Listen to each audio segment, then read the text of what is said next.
Welcome to the Self-Growth Nerds podcast, where we help you embrace the most courageous version of yourself. My name is Marie, and I'm an adventure seeker who is obsessed with following the joy and creating more freedom. If you're eager for deep conversations, big questions, and meaningful connection, join me on the quest to discovering how we can live a more magical and memorable life.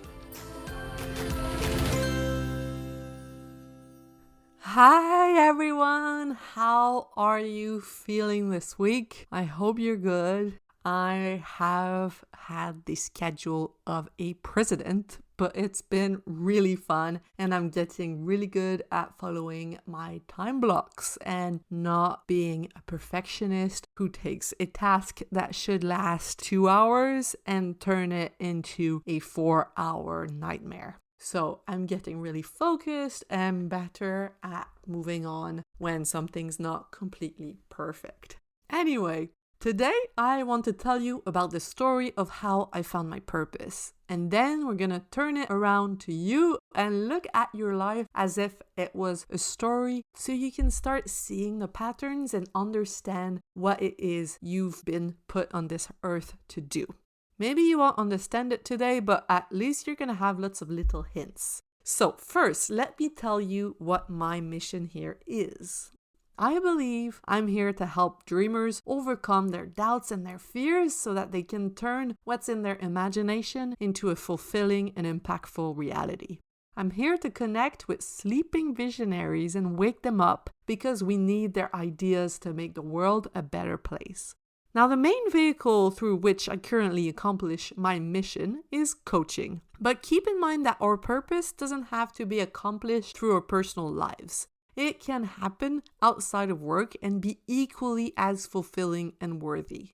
I mean, I also embody my mission whenever I meet new people or talk with friends. I tend to ask a lot of questions and try to dig deeper into their souls to hear about their feelings and their biggest desires. While I only recently found the right words to describe my purpose, I can see how it started growing in me from a very young age.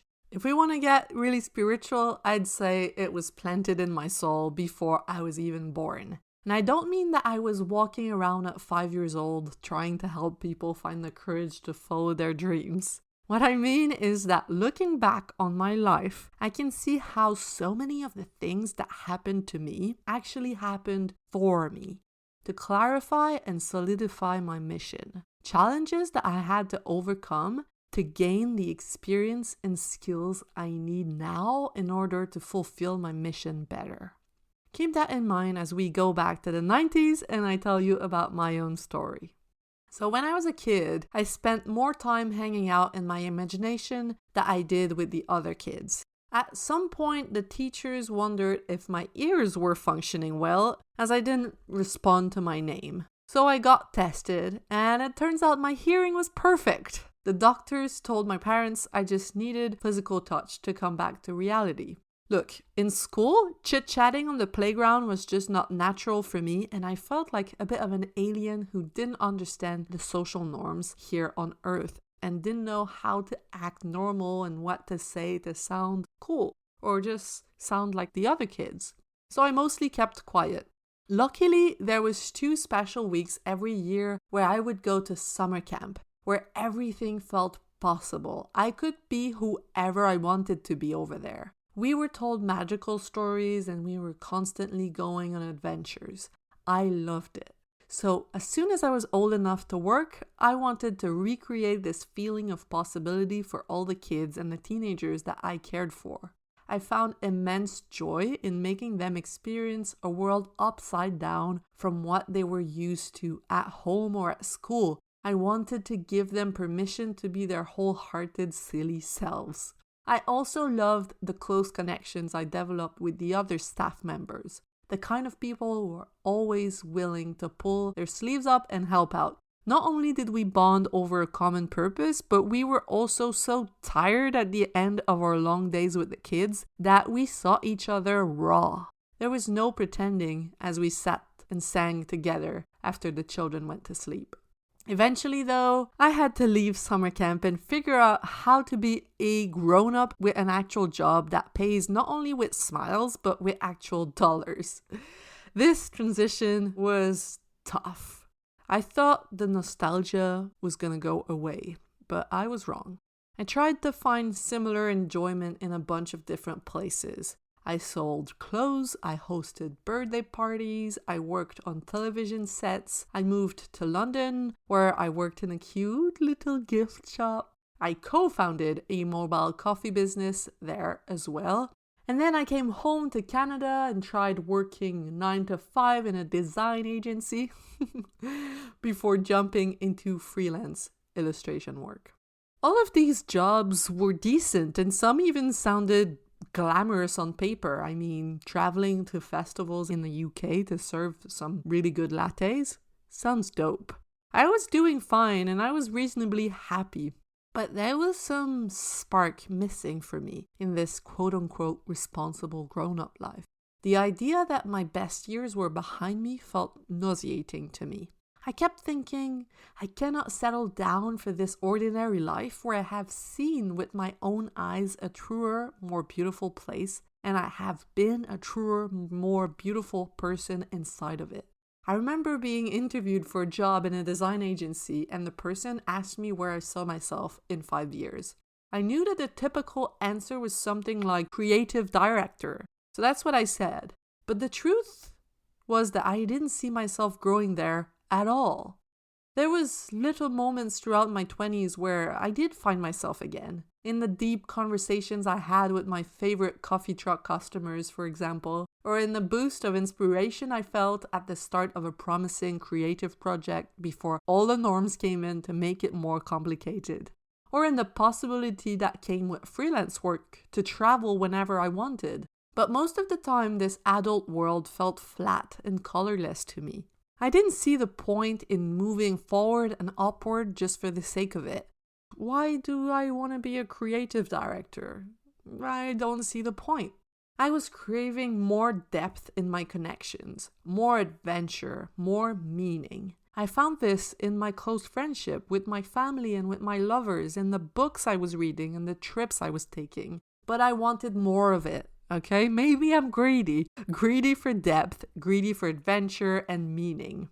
So no wonder I was flabbergasted when I heard about the Pacific Crest Trail, a 2,653-mile-long dirt path that stretches from the Mexican border all the way to Canada. Essentially, if you don't know already from me talking about it all the time, it's a gathering of souls who have had enough of regular life and are looking for something more. So for about 6 months, most of them walk to their own pace in the same direction, north.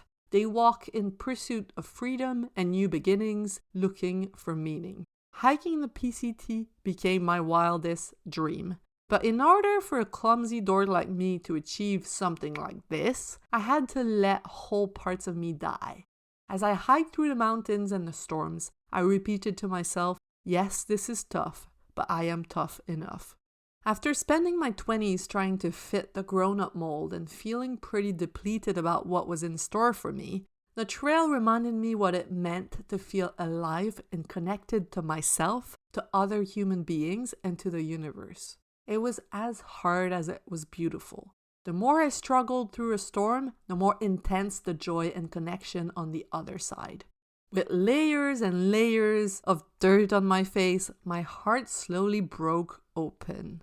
And then I had to come home. And I was doing fine, really. I started taking on freelance work again. But there was a big empty space in my heart. The same emptiness I felt after leaving summer camp. I missed the version of me who had a clear purpose, walking north. That version of me woke up excited every day, ready to overcome any obstacle and to have fun along the way. Now that I had experienced this beautiful way of living, been part of a close-knit, generous community, and seen how full I could feel on a daily basis, how could I even consider going back to real life? There must be a way to feel this way while still being part of society. But how? I sat with this how for a little while. At first, I thought I was meant to help other potential hikers find the courage to hike the PCT as well. So I created workbooks, video series, and even a coaching program with this in mind. I was feeling really close to something, but not quite. I didn't want to talk about backpacks and physical training. I wanted to talk about fears and courage and making it happen. So I listened to my intuition and put the hiking aspect aside. And here I am, clearer than ever about my mission here on Earth. I am sure it's going to grow over time, but I finally understand that I, Marie, want to help the dreamers who are stuck in a job they don't like, listening to a coworker complain or passively scrolling their social media, sitting on the toilet like I once was. I want to find my way to each and every single one of their heart and pour some fuel in there to reignite their spark. Once I'm in there and I have their trust, I teach them how to come off of their hamster wheel, help craft their big vision of the world, and then show them how to move in this direction like only they can. One imperfect step after the other, we will make the world a truer, more beautiful place. But you know all of this by now because I keep breaking your ears off about it. So now let's go back on your life and imagine it as a movie or a book. Start by choosing 1 to 3 adversaries and what they taught you. Okay? This might be people or situations or even periods of your life. For example, I'd say mine were being in school and working for someone else. Both of these taught me that I need independence and adventure and that trying to fit into a box drains my soul. So make a list, 1 to 3 adversaries in your story. And then choose 3 important transitions or turning points and what they represent in that story of yours. For me, I'd go with number 1, leaving my job at the summer camp, number 2, leaving the mobile coffee business, and 3, deciding to hike the PCT. Leaving the summer camp represents my entry in that responsible grown-up world I needed to experience throughout my 20s to understand what I did not want. Then leaving the mobile coffee business represents the first moment where I listened to my intuition, no matter how good my situation sounded, and took a step in the direction of freedom. Finally, deciding to hike the PCT represents the moment when I chose to believe in myself against all odds. So, 3 important transitions and what they represent in your story. Finally, choose 3 times in your life when you felt like you were doing something important and list what they have in common.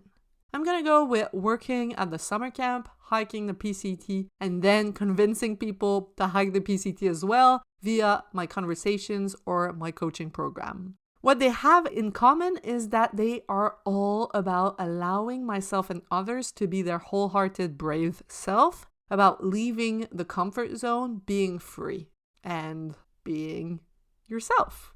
So make a long list, 3 times in your life where you felt like you were doing something important and everything that these 3 things have in common.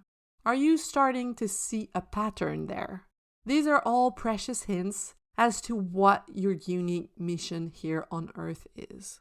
And where are you right now in that story? Are you smack in the middle of facing an adversary? Or are you in a threshold between 2 periods of your life? Or in the middle of a fulfilling experience? Okay, enough questions and reflection for now. Next week, I'm gonna go deeper into this, but I'm not telling you more because I want to keep the surprise. So, have a good week and think about your life as an epic story, and remember it's never too late to make it more adventurous, to strengthen the hero, or to change the ending. Okay, I love you and I will talk to you next week. Bye-bye.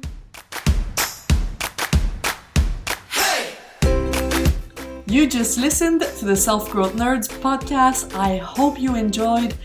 We publish an episode every Monday, so make sure to subscribe if you want to be notified. I want to thank my friend Etienne Galano for editing this, and I want to thank you, kind-hearted souls, for doing the inner work necessary to grow into your truest self and make the world a better, more beautiful place. My name is Marie, and I will talk to you next week.